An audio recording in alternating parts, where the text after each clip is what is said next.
Hello नमस्कार साथियों। स्वागत है अपनी इस यूट्यूब चैनल आर्क स्टडी में। साथियों, हिंदी का अगला प्रैक्टिस सेट हम इस वीडियो के माध्यम से कम 35 से 40 क्वेश्चन को करेंगे, जो यूपी टेट के लिए मोस्ट इम्पॉर्टेंट क्लास होगी आज की। चलिए स्टार्ट करते हैं क्वेश्चन नंबर फर्स्ट से। देखिए, आप लोग बहुत ही ध्यान से क्वेश्चन को पढ़िएगा और अच्छे से याद करने की कोशिश करिएगा, ठीक है। चलिए स्टार्ट करते हैं क्वेश्चन नंबर फर्स्ट। घर पर गंगा आना मुहावरे का सही अर्थ कौन सा है? मन में पवित्रता आना, अनथक श्रम से काम सिद्ध होना, बिना श्रम के काम सिद्ध होना, मनचाही वस्तु मिलना। तो इसका राइट आंसर हो जाएगा बिना श्रम के काम सिद्ध होना, इसका करेक्ट आंसर हो जाएगा, ठीक है। चलिए क्वेश्चन नंबर 2 की ओर चलते हैं। अंशुमाली शब्द का पर्यायवाची कौन सा है? हाथी, सांप, सूर्य, चंद्रमा। क्या हो जाएगा? तो अंशुमाली का शब्द का पर्यायवाची जो है सूर्य हो जाएगा, ठीक है। अगला क्वेश्चन, क्वेश्चन नंबर थर्ड। राष्ट्र की के लिए शहीदों ने अपना बलिदान दिया। ऑप्शन फर्स्ट है दान, बी है शान, और सी है आन, डी है बान। राइट आंसर क्या हो जाएगा? इसका आंसर हो जाएगा आन, ठीक है। अभिशाप शब्द का विलोम कौन सा है? प्रतिवाद, प्रवाद, आशीर्वाद और वरदान। तो अभिशाप शब्द का विलोम शब्द हो जाएगा वरदान। क्वेश्चन नंबर 4 का राइट आंसर हो जाएगा option number D, correct answer है, ठीक है। तो करते हैं आंसर।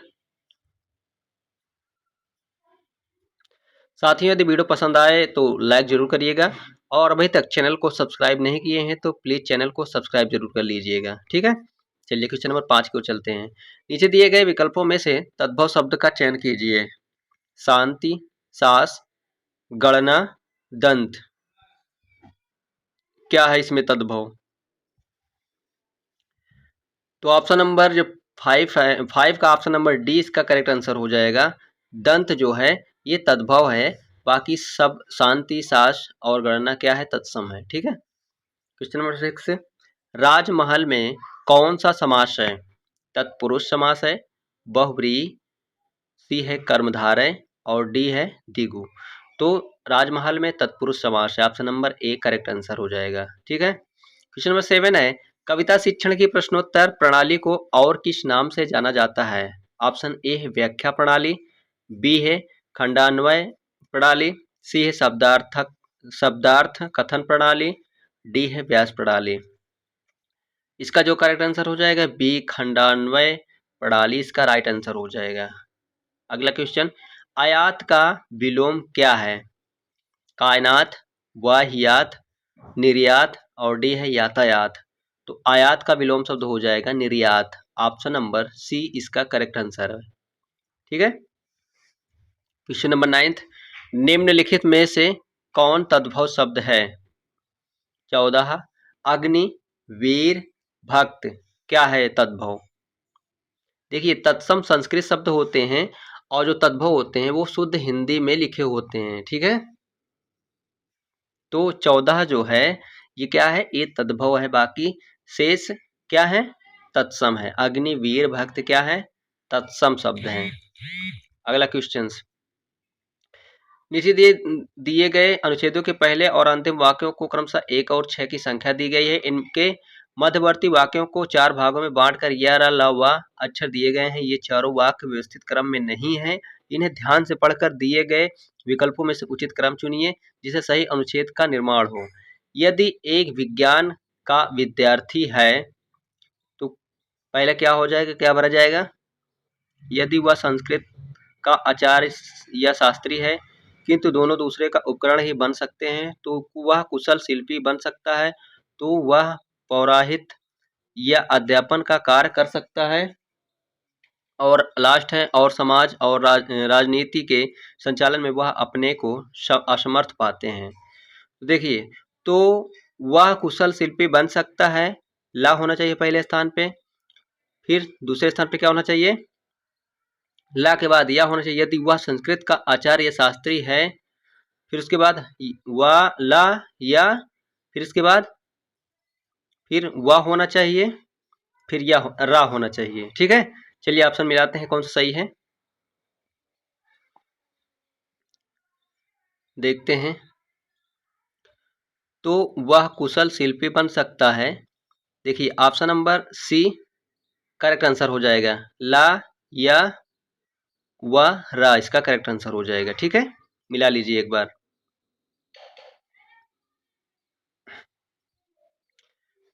ला हो जाएगा तो कुशल शिल्पी बन सकता है, फिर या यदि वह संस्कृत का आचार्य शास्त्री है, फिर रा हो जाए वह हो जाएगा तो वह पौराहित या अध्यापन का कार्य कर सकता है, किंतु दोनों दूसरे का उपकरण ही बन सकते हैं। ठीक है, चलिए अगला क्वेश्चन।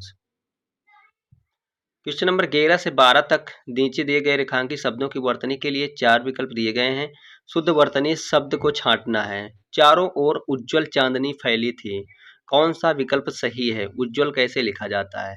तो देखिए उज्जवल ऑप्शन नंबर बी इसका करेक्ट आंसर हो जाएगा, उज्जवल। ठीक। क्वेश्चन 12 हमें नियमों का उल्लंघन नहीं करना चाहिए। उल्लंघन कौन सा सही है? तो इसका जो करेक्ट आंसर है देखिए उल्लंघन ऑप्शन नंबर ए इसका राइट आंसर हो जाएगा। ठीक है, उल्लंघन। चलिए अगला क्वेश्चन की ओर चलते हैं। क्वेश्चन नंबर 13 रेखांकित शब्द के उपयुक्त विलोम द्वारा की जानकारी के लिए 4 विकल्प दिए गए हैं। उचित विकल्प का चयन कीजिए। निबंध समाज शैली में और उपन्यास शैली में लिखे जाते हैं। क्या लिखे जाते हैं? संधि विक्षेप व्यास धारा। क्या लिखा जाते हैं? व्यास लिखे जाते हैं। ठीक, ऑप्शन सी इसका राइट आंसर है। मोटे अक्षर में दिए गए शब्दों को पर्यायवाची बताइए। देखी यप लोचन ललचाने चक्षु वासव निलय तोय। क्या हो जाएगा? तो इसका राइट आंसर चक्षु ऑप्शन नंबर ए इसका करेक्ट आंसर हो जाएगा। क्वेश्चन नंबर 15 मोटे अक्षर में दिए गए शब्द के स्थान पर कौन सा शब्द प्रयुक्त होगा? इस दुर्घटना के बाद वह मेरे घर नहीं आया। घटना, अवश्यम भावी, कुशल क्षेम, हादसा। तो इसका जो करेक्ट आंसर हो जाएगा घटना इसका करेक्ट आंसर है। ठीक है, ऑप्शन नंबर ए। अगला क्वेश्चन क्वेश्चन नंबर 16 से 17 तक क्वेश्चन दिया गया है। रेखांकित वाक्यांश के लिए एक शब्द का चयन करना है। रवि ईश्वर को न मानने वाला यानी ईश्वर को न मानने वाला मनुष्य है, क्या कहलाता है? नास्तिक। ऑप्शन नंबर डी इसका करेक्ट आंसर हो जाएगा। ठीक है, क्वेश्चन नंबर 17 गरीब होने का कारण मोहन से गरीब होने के कारण मोहन से स्कूल की फीस नहीं ली गई। तो इसका एक शब्द क्या हो जाएगा? आरक्षित, निशुल्क, अनुदान, कर मुक्त। इसका ऑप्शन हो जाएगा बी निशुल्क। 18 से 20 तक निम्नलिखित वाक्यों में पूछे गए शब्दों के समास को निर्धारित करें। वह अपने वर्ग में सबसे तेज है। इस वाक्य में किस कारक का चिन्ह है? वर्ग में यानी अधिकरण में या पर किस में आता है? तो अधिकरण में आता है। ठीक है, ऑप्शन नंबर डी इसका राइट आंसर हो जाएगा। चारपाई पर भाई साहब बैठे हैं। इस वाक्य में चारपाई शब्द किस कारक में है? चारपाई पर, फिर देखिए अधिकरण में या पर आता है, किस में जाता है? अधिकरण कहलाता है। ठीक है, राम ने रावण को अंततः मार डाला। इस वाक्य में को किस कारक का चिन्ह है? को, कर्ता ने कर्म को। क्या हो जाएगा राइट आंसर? कर्म। ऑप्शन नंबर ए इसका राइट आंसर हो जाएगा। ठीक है, कर्ता ने कर्म को, राम ने रावण को अंततः मार डाला। Right answer option number A इसका करेक्ट आंसर हो जाएगा। ठीक है,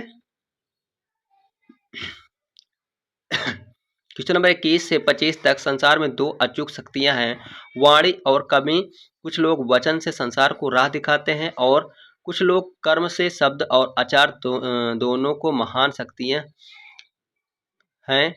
शब्द की महिमा अपार है। विश्व में साहित्य, कला, विज्ञान, शास्त्र शब्द शक्ति के प्रतीक प्रमाण हैं, पर कोरे शब्द व्यर्थ होते हैं। कर्म के बिना वचन, व्यवहार के बिना सिद्धांत की कोई सार्थकता नहीं है।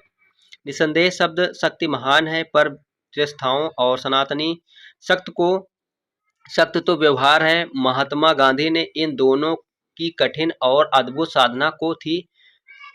महात्मा जी का संपूर्ण जीवन इन्हीं दानों से युक्त था। वे वाणी और व्यवहार में एक थे, जो कहते थे वही करते थे। यही इनकी महानता का रहस्य है। कस्तूरबा ने शब्द की अपेक्षा कृति को उपासना की थी, क्योंकि कृति का उत्तम व चिरस्थायी प्रभाव होता है। बा ने कोरी शाब्दिक शास्त्रीय सैद्धांतिक शब्दावली नहीं सीखी थी, वे तो कर्म को उपासिका कर्म की उपासिका थी। उनका विश्वास शब्दों को अपेक्षा कर्मों में था। वे जो कहा करती थी उसे पूरा करती थी।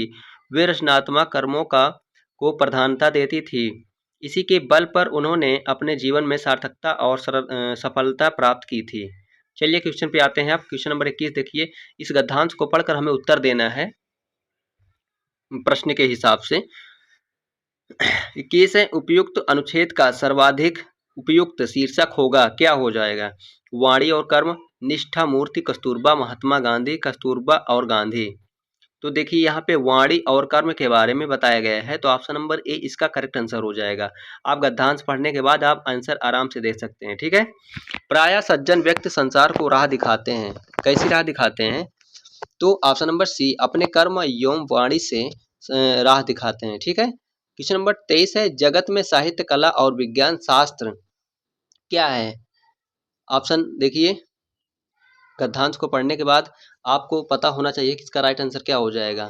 तो एक शब्द शक्ति के रूप हैं, शब्द शक्ति के रूप हैं, ठीक है। क्वेश्चन नंबर 24 है, गांधी जी की महानता यह थी कि वे जो कहते थे वही करते थे। ऑप्शन नंबर ए इसका राइट आंसर है, आपने पढ़ा है इसके पहले, ठीक। चलिए अगला क्वेश्चन, क्वेश्चन नंबर 25 की ओर चलते हैं। शब्द शक्ति के महान होते हुए भी क्या है? चिरस्थायी और सनातनी शक्ति तो व्यवहार है, व्यवहार की शक्तिशाली है, व्यवहार भी एक शक्ति के रूप में है। शब्द शक्ति एवं व्यवहार दोनों महान है, क्या हो जाएगा राइट आंसर 25 का? तो इसका जो करेक्ट आंसर हो जाएगा ऑप्शन नंबर क्या हो जाएगा? चलिए देखते हैं। ऑप्शन नंबर ए, चिरस्थायी और सनातनी शक्ति तो व्यवहार है, ठीक है। तो साथियों आज का सेशन हमारा यहीं समाप्त हो रहा है। यदि वीडियो पसंद आया हो तो लाइक जरूर कर देना, और हमारे चैनल को अभी तक सब्सक्राइब नहीं किए हैं तो सब्सक्राइब करके बेल आइकन को प्रेस कर देना, ताकि इसी तरह का इंपॉर्टेंट वीडियो आप तक पहुंचती रहे, जिससे कि आप लोग अपनी तैयारी को करते रहें। धन्यवाद साथियों, जय हिंद, वंदे मातरम।